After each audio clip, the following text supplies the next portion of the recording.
This is BoomerLife on Sept19th2016. And here is the best part.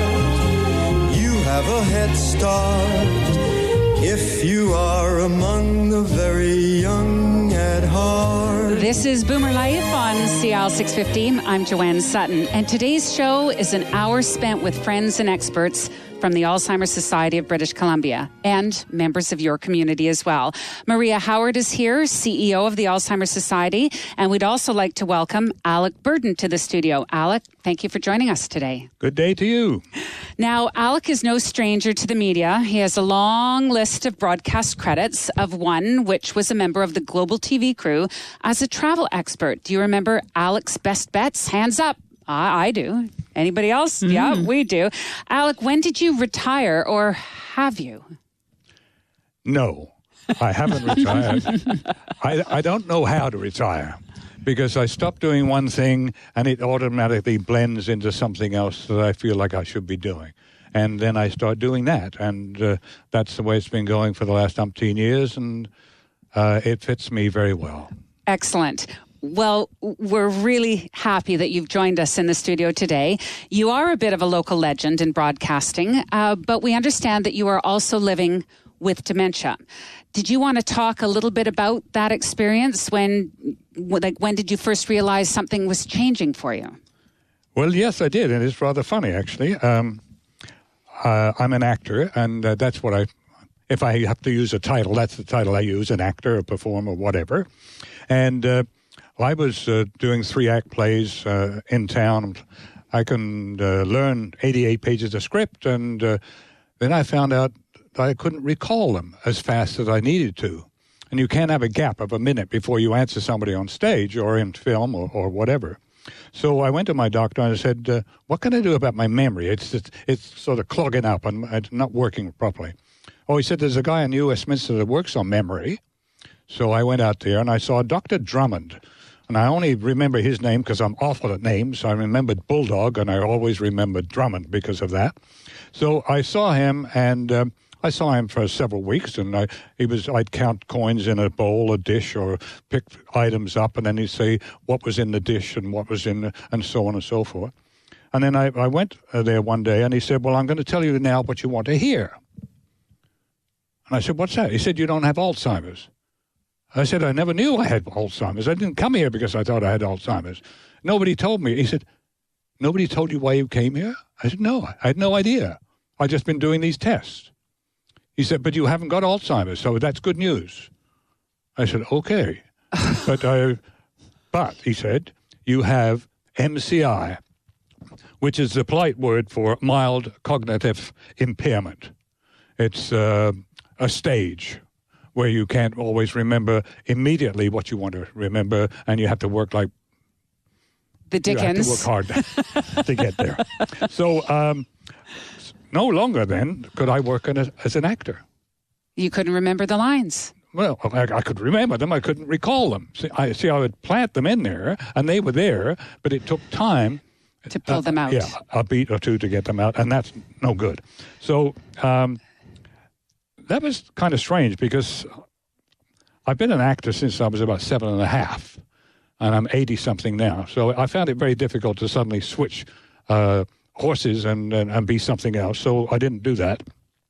I found it devastating, but I decided that there should be something I could do about it. So I started to go to the Alzheimer's group in North Vancouver to see what they were doing, or with the MCI or Alzheimer's, and see what I could find from them. What I found was a dozen or so people, 14, maybe more, and sometimes less, with an incredible sense of humor. There was more laughter in that room than you see in a comedy show, because they would tell things that were happening, but they were funny things. They weren't laughing at, they were laughing with. And I found an incredible strength from that you could get from that. People with the same problem, all laughing. So that's where I went. It's not what you expected. Absolutely not. Absolutely not. I mean, I didn't know I knew what Alzheimer's was like a lot of people on the street think they know what Alzheimer's is. I found out I didn't know anything about it. But the mild cognitive inability is perhaps more common, and it doesn't have to lead, according to Dr. Drummond anyway, it doesn't have to lead to Alzheimer's. You can have this mild cognitive inability or impairment and make out pretty well. You forget things from time to time, but I think I've always forgotten things from time to time, and so I'll leave it at that anyway. Well, you've helped put all of that in perspective with us. Can I just back you up a little bit, Alec? You can back me up as far as you want. So from your regular doctor, whom you went to see and expressed your concern about not being able to recall your lines in your scripts, and he sent you to Dr. Drummond, did you ever go back to your regular doctor and say, did you think I have Alzheimer's? Is that why you sent me to, did you ever have that conversation with him? No, or? And yet I've been back several times to my own doctor, but I don't think we did. You never went there. I should have done. Well, it's interesting. So here you are. You were being tested for Alzheimer's, not even aware of it. So you didn't even get this diagnosis from your regular doctor. It was Dr. Drummond who told you you had MCI. Yes. And you mentioned you were devastated. I was. Took the wind out of your sails. Well, I mean, immediately you see the bottom of the chasm. You don't see any safety net or anything. You have it one day, and the next day you have nothing. Verbally anyway, you have nothing. You still have yourself to think about. And I think it was crushing for a while, but I don't take well to crushing. Mm-hmm.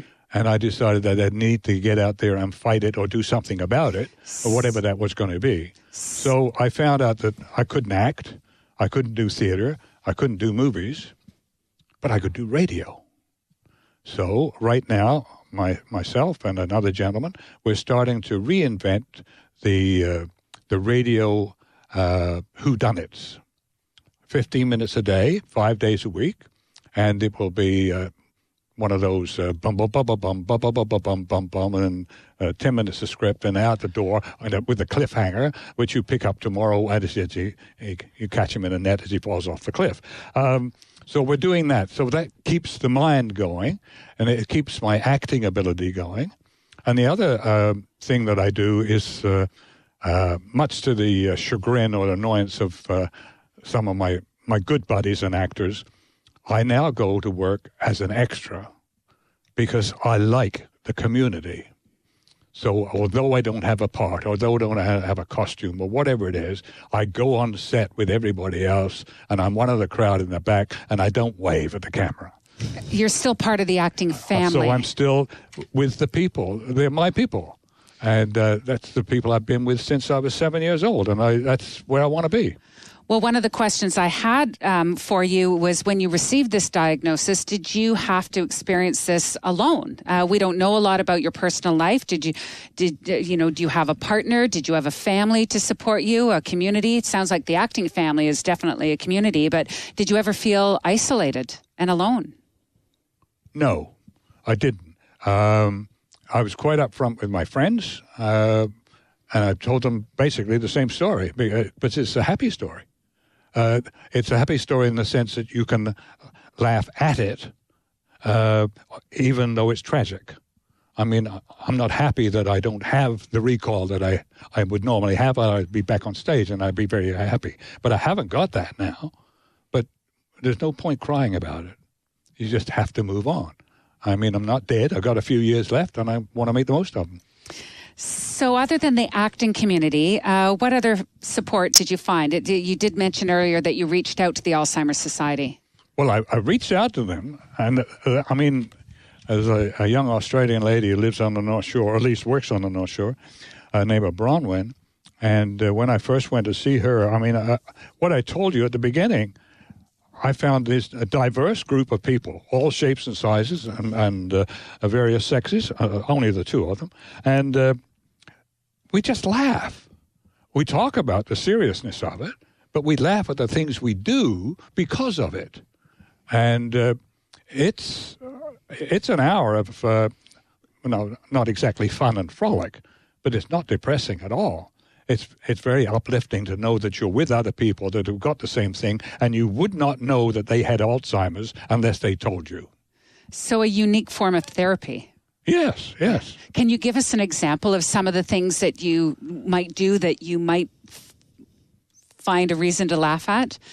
Oh, not offhand, but they would be silly things, stupid things. One thing that I have learned, and I've got a chuckle out of this, one of the things that they tell you when you forgot where you've put things and how to find them is you talk to them. In my case, it's car keys. So when I got in the door, I got the keys in my hand. I said, here you are, you little so-and-sos. Now I'm putting you on the hook by the door where you should be, and that's where you'll be when I go to look for them. And I thought I was an absolute fool doing that until I found out it worked. So I haven't lost my car keys since. I know where they are, but you have to talk to them. And that's something Alzheimer's people taught me. Talk to the things that you don't see, and so that you implant this thing in your mind, either a picture or a place or a conversation, and then you just pick it up. We've talked to other people that have that are living with different dementias and Alzheimer's disease, and everyone has a different trick. I've never heard the example of talking to the car keys or talking to the door, of closing the door, or where you put your watch, or that's right. Milk in the fridge, not the cupboard, or God knows what it is. A lot of people write notes. Do you do that around your house as well, or no? No, I'm basically illiterate. Yeah. Okay.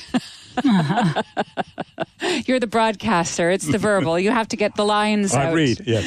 Well, Alec, it's a wonderful story. Is there anything else you'd like to share with us? Is there any advice that you'd like to pass along for someone who might be in a similar situation to yourself? The one thing I would say, that when the medical profession tells you that you've got a cognitive impairment or that you've got Alzheimer's, I was flabbergasted. But the thing is to accept that, take it in, and then do something about it. And when you start doing something about it, rather than feel sorry for yourself, you start to get better. You start to get better, and you learn more things. And the Alzheimer's Society is very good at providing good backup for you. And then you just go with your own heart and stride out and take your place in society. That's great. What do you see for your future, Alec? Well, as I say, I'm working on this little radio thing. Basically, I tried to retire twice. I can't retire, so I can't tell you what I'm going to do next because I haven't invented it yet. You're not there yet. Well, here's to the continuation of reinventing yourself. Thank you very much indeed. Alec, thank you for joining us today. You've really shared such a powerful story with us, and thanks for being so brave and so honest about living with your MCI, your form of dementia. It's a great story. Thank you. Hopefully it's going to help all of us and help others when they cross that path, either with themselves or other family members in the future. So the best of luck to you, and stay in touch. I'd love to hear one of those radio shows. Thank you. Alec Burden, one of our guests today on Boomer Life, and we're talking about living with dementia and Alzheimer's disease and hearing firsthand about personal connections. We'll hear from Bev Stanwood from Penticton next, and also Bob Leonard-Ducey. This is Boomer Life on CL 650. Canada's only weekly radio show dedicated to the baby boomer lifestyle. This is Boomer Life on CL 650.